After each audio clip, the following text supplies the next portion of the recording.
Halo anak-anakku, apa kabar? Saya harap kalian semua sehat ya. Hari ini pembelajaran kita dengan tema seluruh pribadi Yesus mewartakan kerajaan Allah. Nah, sebelum kita mulai pembelajaran kita mau ingatkan kita semua untuk menjaga kesehatan kita, istirahat yang cukup, makan makanan bergizi, jangan lupa memakai masker, membawa hand sanitizer, ya, jaga jarak. Kita harus selalu menjaga kesehatan kita, kebugaran kita, jadi jangan lupa juga berolahraga, ya. Oke teman-teman, anak-anakku yang belum subscribe silahkan tekan tombol subscribe dulu supaya kita bisa mengikuti pembelajaran-pembelajaran kita berikutnya. Nah, anak-anakku, kita akan mengawali pembelajaran kita dengan berdoa. Kita siapkan hati, kita mau berdoa. Mari kita berdoa. Dalam nama Bapa dan Putra dan Roh Kudus, amin. Ya Yesus, pada hari ini kami ingin semakin mengenal-Mu, karena sabda dan tindakan-Mu sungguh patut kami teladani. Ajarlah kami untuk menjadi seperti-Mu yang selalu menjalankan kehendak Bapa melalui kata-kata, tindakan, dan seluruh hidup-Mu. Dengan demikian kami pantas menjadi anak-anak-Mu demi Kristus Tuhan kami. Amin. Dalam nama Bapa dan Putra dan Roh Kudus. Amin. Oke anak-anakku, kita sudah mengawali pembelajaran kita dengan berdoa. Nah, anak-anakku pasti punya tokoh idola ya? Punya nggak? Punya dong pasti ya. Mungkin ada yang mengidolakan ya artis-artis Korea itu ya. Yang ganteng-ganteng, yang cantik-cantik. Ada juga mungkin yang mengidolakan superhero ya. Nah, kita bisa tonton di televisi ya, di internet ya, tokoh-tokoh itu. Atau ada yang mengidolakan Bapak Ibu di rumah, Mama Papa? Nah, pasti ada dong ya. Kita mengenal mereka secara dekat karena tinggal dengan kita. Nah, kita bisa mengenal tokoh-tokoh idola kita melalui orang-orang yang memang ya ada di dekat kita, melalui media sosial ya, yang menjadi idola itu sangat ya kita tahu karena bakat-bakat dan kemampuan mereka ya, entah menyanyi, entah menari ya, kita saksikan di media sosial dan televisi ya. Mereka adalah pribadi-pribadi yang memiliki kebaikan, keistimewaan, bakat dalam segi kehidupan ya, menari, menyanyi, berolahraga, bakat kesenian yang lain, serta mungkin prestasi belajar yang luar biasa dan segi-segi yang lain ya. Dan nanti juga pasti mereka memiliki kemampuan untuk menghadapi tantangan ya, dalam menghadapi keberhasilan. Nah, anak-anakku, hari ini kita akan diajak untuk mengenal Yesus Kristus sebagai sosok yang pantas diidolakan, ya kan? Iya, ini adalah idola sejati kita sesungguhnya. Kisah Yesus yang mengajarkan banyak orang untuk menolong orang-orang yang sakit, menjumpai orang-orang yang lemah dan tersingkir, yang memiliki komitmen terhadap kebenaran yang diperjuangkannya, serta konsisten dalam kata-kata serta tindakannya. Bahkan tetap konsekuen meskipun harus menderita hingga wafat di salib. Sehingga sebagai resiko atas kebenaran yang diwartakan. Itulah Yesus yang mewartakan kerajaan Allah dengan sepenuh hati, dengan seluruh dirinya. Atas seluruh perkataan dan perbuatannya, banyak orang yang memberi berbagai gelar kepada Yesus. Yesus diberi gelar sebagai Mesias. Yesus diberi gelar sebagai anak Allah, sebagai putra Daud, sebagai Emmanuel, sebagai guru, sebagai anak manusia, sebagai anak domba, sang penebus, dan lain sebagainya. Itulah gelar-gelar yang diperoleh oleh Yesus karena apa yang diwartakan dan apa yang dilakukan oleh Yesus. Gelar-gelar Yesus itu mencerminkan kepribadian Yesus yang dialami oleh banyak orang. Kepribadian Yesus yang mewartakan kerajaan Allah. Totalitas pewartaan dan perwujudan kerajaan Allah tampak ketika Yesus berdoa di Taman Getsemani.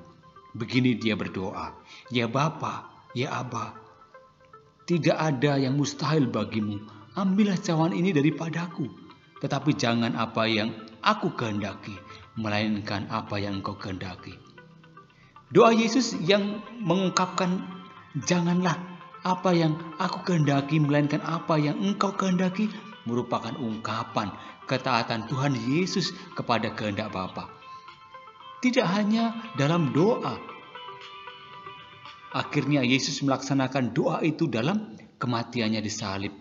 Ya, dengan demikian kematian Yesus menampakkan seluruh kepribadian Yesus yang taat kepada Allah.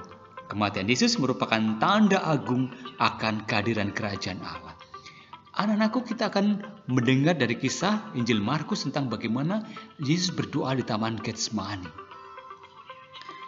Saya bacakan ya. Lalu sampailah Yesus dan murid-muridnya ke suatu tempat yang bernama Getsemani. Kata Yesus kepada murid-muridnya, "Duduklah di sini sementara aku berdoa." Dan ia membawa Petrus, Yakobus, dan Yohanes besertanya. Ia sangat takut dan gemetar. Lalu katanya kepada mereka, "Hatiku sangat sedih seperti mau mati rasanya. Tinggallah di sini dan berjagalah." Lalu maju sedikit, merebahkan diri ke tanah dan berdoa supaya sekiranya mungkin saat itu berlalu daripadanya. Katanya, "Ya Aba, ya Bapa, tidak ada yang mustahil bagimu. Ambillah cawan ini daripadaku. Tetapi jangan apa yang aku kehendaki, melainkan apa yang kau kehendaki." Setelah itu, ia datang kembali dan mendapati ketiga muridnya sedang tidur, dan ia berkata pada Petrus, "Simon, sedang tidurkah engkau? Tidakkah engkau sanggup berjaga 1 jam?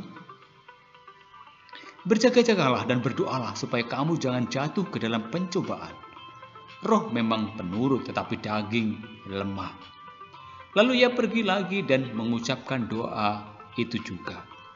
Dan ketika ia kembali, ia mendapati mereka sedang tidur, sebab mata mereka sudah berat, dan mereka sudah tahu jawab apa yang harus mereka berikan kepadanya. Kemudian ia kembali untuk ketiga kalinya dan berkata kepada mereka, "Tidurlah sekarang dan istirahatlah. Cukuplah, saatnya sudah tiba.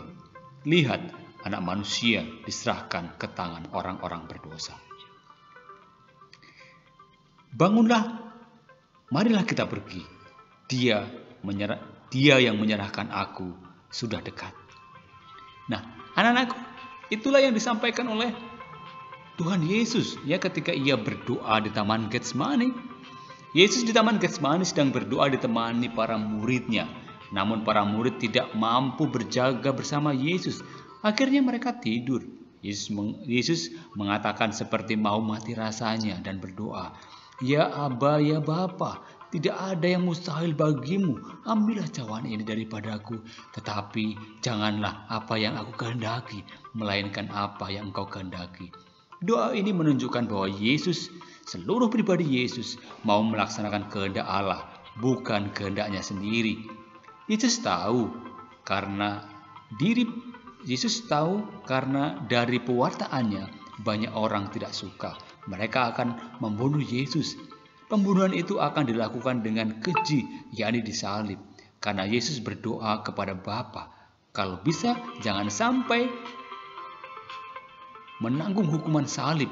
Namun bukan kehendak Yesus yang terjadi, melainkan kehendak Allah lah yang terjadi. Doa Yesus itu terlaksana ketika Yesus mati disalib. Kematian Yesus merupakan bentuk ketaatan Yesus kepada kehendak Bapa. Situasi di mana kehendak Allah itu terjadi, itulah yang dimaksud dengan kerajaan Allah. Situasi di mana perintah Allah dilaksanakan, itulah kerajaan Allah. Jadi kerajaan Allah adalah situasi di mana kehendak Allah terjadi, atau terwujud, atau terlaksana. Nah, anak-anakku, maka ketika Yesus menaati kehendak Allah, kerajaan Allah hadir. Maka, apakah Allah menghendaki kesengsaraan? Tentu tidak, karena 3 hari setelah wafat Yesus dibangkitkan. Yesus mulia dan duduk di sebelah kanan Allah Bapa. Taat pada Allah akan membawa kemuliaan dan sukacita. Bukan saja setelah meninggal, melainkan dari sekarang, sebagaimana telah dialami oleh banyak orang-orang yang di sekitar Yesus. Orang lumpuh berjalan, orang buta melihat, orang bisu berbicara, orang tuli mendengar, orang kelaparan dapat makanan, dan sebagainya. Itulah ketika kita melaksanakan kehendak Allah, mewujudkan kerajaan Allah dengan melaksanakan apa yang Allah kehendaki. Nah, anak-anakku yang terkasih, demikian proses pembelajaran kita ya. Jadi kerajaan Allah ya, diingatkan kembali bahwa kerajaan Allah terjadi jika Allah bertahta sebagai raja di dalam kehidupan semua orang. Nah, kita semua dituntut untuk mendengarkan ajarannya serta taat pada kehendak Allah.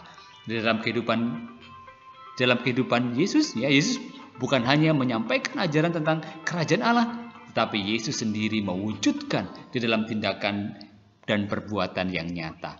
Seluruh pribadi Yesus, baik kata-kata, sikap maupun perbuatannya, mencerminkan kerajaan Allah. Yesus taat kepada Allah Bapa, bahkan sampai mati di salib. Semuanya ia jalani karena ia taat kepada Allah Bapa demi kemuliaan Allah sebagai Raja. Nah, kata-kata, sikap, serta perbuatan Yesus sungguh mengagumkan. Kita semua percaya kepadanya, mengagumi dan mengidolakannya. Dengan meneladani pribadi Yesus, kita mewartakan kerajaan Allah.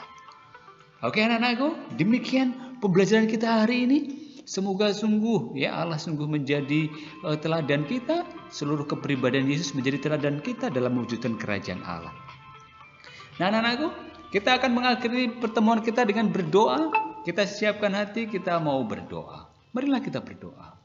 Dalam nama Bapa dan Putra dan Roh Kudus. Amin. Tuhan, jadikanlah aku pembawa damai. Jadikanlah aku pembawa damai. Bila terjadi kebencian, jadikanlah aku pembawa cinta kasih. Bila terjadi penghinaan, jadikanlah aku pembawa pengampunan. Bila terjadi perselisihan, jadikanlah aku pembawa kerukunan. Bila terjadi kebimbangan, jadikanlah aku pembawa kepastian. Bila terjadi kesesatan, jadikanlah aku pembawa kebenaran. Bila terjadi kecemasan, jadikanlah aku pembawa harapan. Bila terjadi kesedihan, jadikanlah aku sumber kegembiraan. Bila terjadi kegelapan, jadikanlah aku pembawa terang. Tuhan, semoga aku lebih menghibur daripada dihibur, memahami daripada dipahami, mencintai daripada dicintai. Sebab dengan memberi aku menerima, dengan mengampuni aku diampuni, dengan mati suci aku bangkit lagi untuk hidup selama-lamanya. Demi nama Bapa dan Putra dan Roh Kudus. Amin. Oke anak-anakku, kita sudah mengakhiri pembelajaran kita dengan doa.